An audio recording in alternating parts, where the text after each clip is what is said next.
guys, today we're going to be reading The Little White Owl.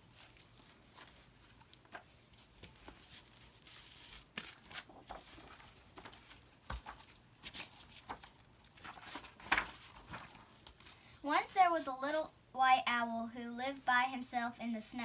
He didn't have a mommy, he didn't have a daddy. He didn't even have a name. But he didn't really mind too much. It had always been like that, and his head was full of happy stories. There's the picture.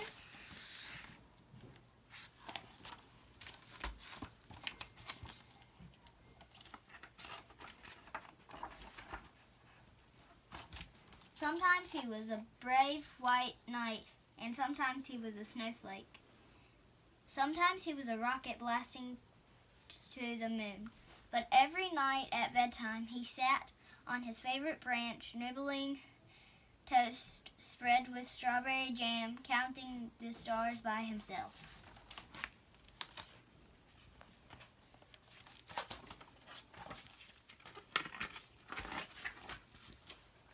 Then one day he looked at the big blue sky that stretched on and forever. "I wonder what's out there," said the little white owl. So he packed his teddy and his clock. It was time to see the world. For days the little white owl flew over turquoise oceans and desert of gold. Then he spotted the prettiest trees sprinkled with tiny jewels. So down, down, down he swooped. But wait!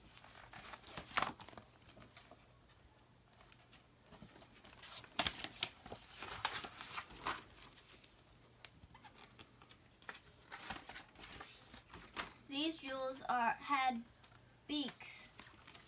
They were owls, beautiful owls. Owls just like him. "Would anyone like a bite of toast?" he said. But the beautiful owls sat quiet and still. They didn't want to spoil their perfect feathers. "How very plain you are," groaned the green. "No colors at all," sniffed the dotty red. "You don't belong with us. Go away."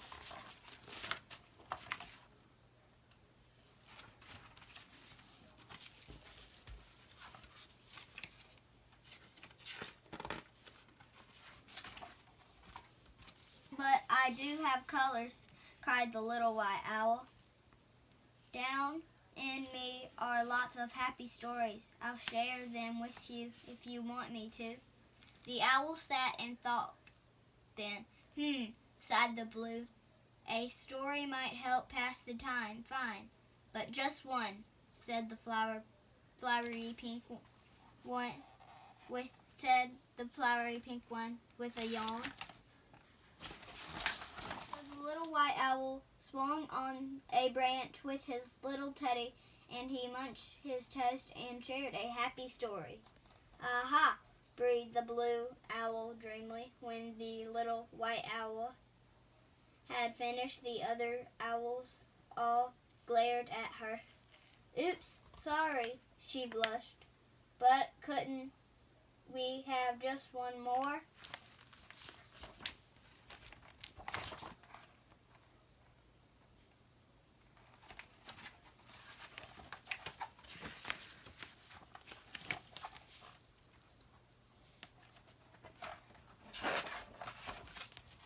So the little white owl closed his eyes, and the magical stories came pouring from his heart. Colorful tales of castles and knights and dragons with fiery breath, and lasting through moonbeams and counting bright stars and tumbling down like a snowflake.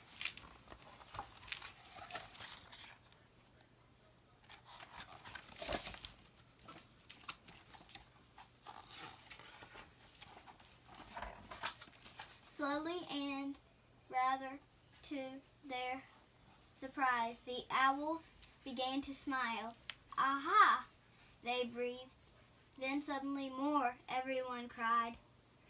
At last, when all his toast was gone, the little white owl checked his clock. "Gosh, I need to go," he gasped. "Back to my sparkly home." I need to feel the snow and count the stars. But then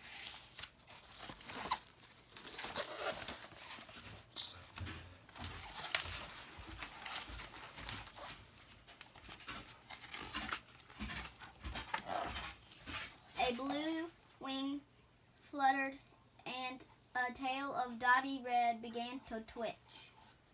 "Take us too," cried the pretty owls, sweeping into the sky. "We want to feel your fluffy snow and count your sparkly stars and play and laugh and tumble just like you."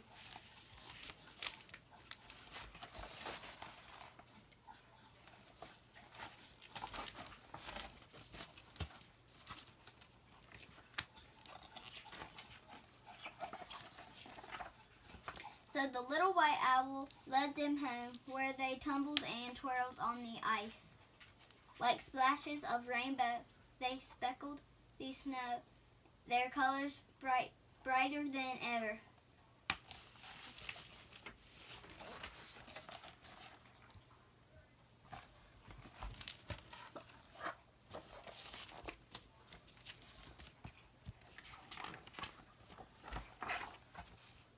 Later they huddled together and sipped warm cocoa.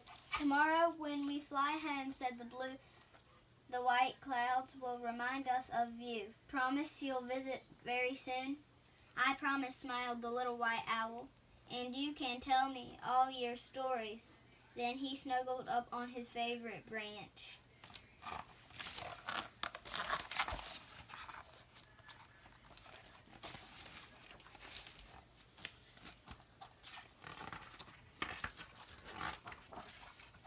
And soon was dreaming happy dreams. A huge silver moon lit the deep dark sky that stretched on and on forever.